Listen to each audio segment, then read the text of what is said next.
আসসালামু আলাইকুম। কেমন আছেন আপনারা সবাই? আশা করছি ভালো আছেন। আজকে কিভাবে টবে ব্ল্যাকবেরি চাষ করবেন আপনি এবং এই ব্ল্যাকবেরির সম্পূর্ণ যত্ন কিভাবে করবেন সেটা নিয়ে কথা বলবো। আর কি করলে একটি গাছে অনেক ব্ল্যাকবেরি ধরাতে পারবেন সেটা নিয়েও আজকে কথা বলবো। তো চলুন শুরু করা যাক। শুরুতেই এরকম একটি চারা আমি কিনে নিয়ে এসেছি। যেহেতু কাটিং থেকে চারা একটু বেশি পরিমাণে তৈরি করা হয়, সেহেতু আপনি এই ধরনের ফল ধরা চারা পেয়ে যাবেন নার্সারিতে মার্চ থেকে এপ্রিল মাসের ভেতরে। এরকম ছোট একটি কাটিং থেকে চারাটি আমি সংগ্রহ করেছি এবং পরের বছরে এই গাছটি এত বড় হয়ে যাবে যে এখান থেকেও আপনি চারা তৈরি করতে পারবেন। শুরুতেই কিভাবে টব প্রস্তুত করতে হয় সেটা নিয়ে আলোচনা করব। যারা এই প্রসেসটা জানেন চাইলে স্কিপ করতে পারেন। যারা নতুন আছেন তাদের জন্য আবারও দেখিয়ে দিচ্ছি কিভাবে একটি টবকে খুব সুন্দর করে তৈরি করা যায়। এই যে দেখতে পাচ্ছেন এখানে মাটির হাঁড়ি ভাঙা কিছু ইটের খোয়া, আপনি এখানে পাথরও নিতে পারবেন, ছোট বড় পাথর মিশিয়ে, এবং এখানে আমাদের প্রয়োজনীয় সেই মাটিটা।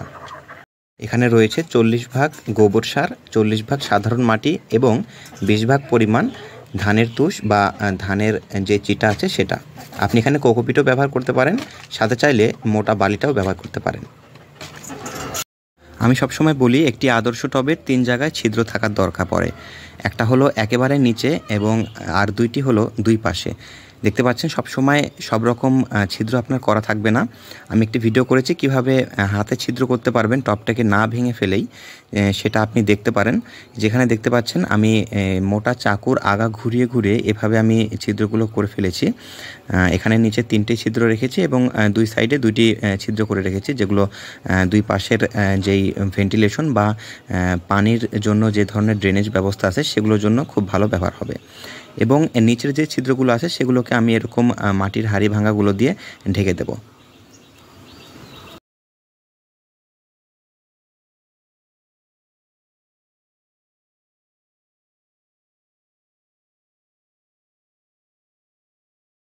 এই ছিদ্রগুলোকে এভাবে ঢেকে দিলাম কারণ পরবর্তীতে মাটি এসে যেন এই ছিদ্রগুলো বন্ধ না করে দিতে পারে, এবং এর উপরে আরও 2 থেকে 3টি লেয়ার দিয়ে তারপরে আমি মাটি দেব, যাতে টবটাও অনেকটা হালকা হবে এবং টবের ড্রেনেজ ব্যবস্থাটাও খুব ভালো হবে।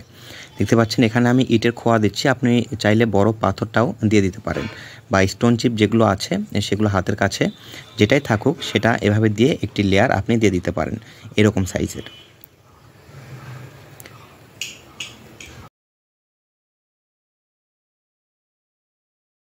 এরপরে ছোট খোয়া এবং বালির আরও একটি লেয়ার আমি দিয়ে দেব।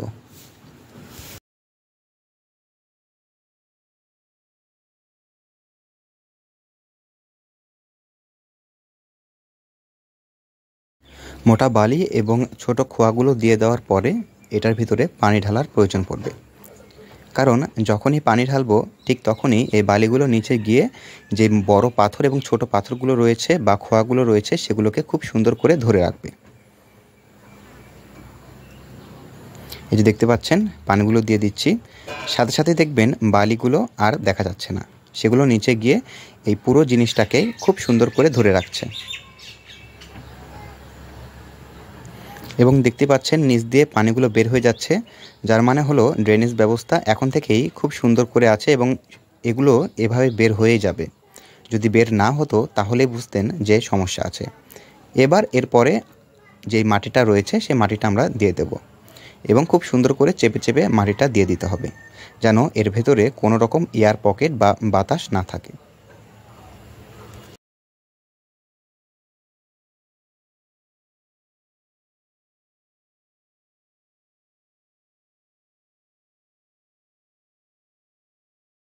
অর্ধেক পরিমাণ এরকম মাটি ভর্তি হয়ে গেলে আমি আমার যে গাছটি রয়েছে সেই গাছটিকে এখন মাছ বরাবর বসিয়ে দেব।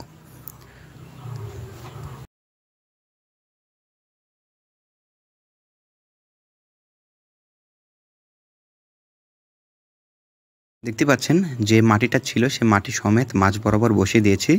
এবার বাকি অংশটাকে আমি মাটি দিয়ে ভর্তি করে ফেলবো। এই যে দেখতে পাচ্ছেন গাছগুলোতে আগে থেকেই অনেকগুলো ফলন ধরে আছে, কারণ এটা এপ্রিল, যেহেতু এপ্রিল মাস শেষ হচ্ছিল সেই সময়টাতে কেনা, সেহেতু এখানে ফলন আপনি দেখতেই পাবেন। আর দেখতে পাচ্ছেন ছোট একটি ডাল থেকেই এই চারাটি তৈরি করা হয়েছে।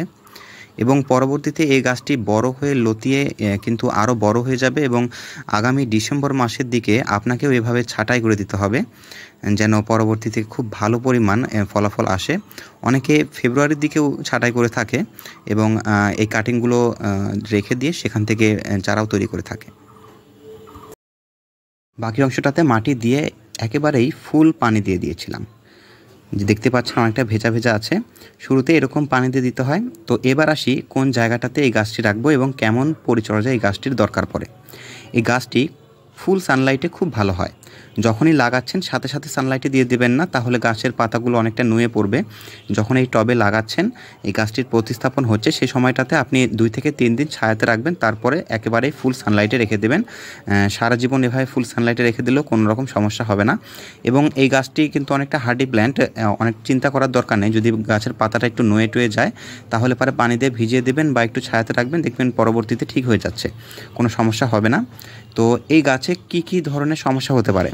এই গাছে 2 ধরনের পোকার আক্রমণ বেশি দেখা যায়, সেটা হচ্ছে অ্যাফিড এবং মাইট। এই দুইটার আক্রমণ একটু বেশি দেখা যায়। এবং আরও একটি সমস্যা হয় যে পাতার চারিদিক দিয়ে দেখবেন একেবারে পুড়ে যাওয়ার মতন হয়ে চলে আসছে, আর পাতার ভেতরে ডট ডট ডট ডট অনেকটা পুঁইশাকের পাতার মতন হয়ে আসছে। তো যদি অ্যাফিডের আক্রমণ হয়ে থাকে, তাহলে পরে আপনি হাতে বানানো যে ধরনের কীটনাশকগুলো আছে বা নিম তেল আছে, সেটা দিলে চলে যাবে। আর দেখতে পাবেন যে পাতার নিচে একেবারে ছোট ছোট লাল লাল পোকা, যেগুলোকে মাইট বলা হচ্ছে, সেগুলো যদি আক্রমণ হয়, তাহলে ঘরোয়া পদ্ধতিতে আপনি সেই মাইটগুলোকে তাড়িয়ে দিতে পারেন। যার জন্য করতে হবে, 1 লিটার পানি নিচ্ছেন, তার ভিতরে কিছু বরফের কুচি নিচ্ছেন, একেবারে ঠান্ডা করে ফেলতে হবে এক কথায় পানিটাকে, বা ফ্রিজের ঠান্ডা পানি ব্যবহার করলেও চলবে। সেই ঠান্ডা পানিটা নিয়ে আপনাকে খুব সুন্দর করে পুরো গাছটিতে স্প্রে করে দিতে হবে, তাহলেই ওই লাল মাইট মরে যাবে।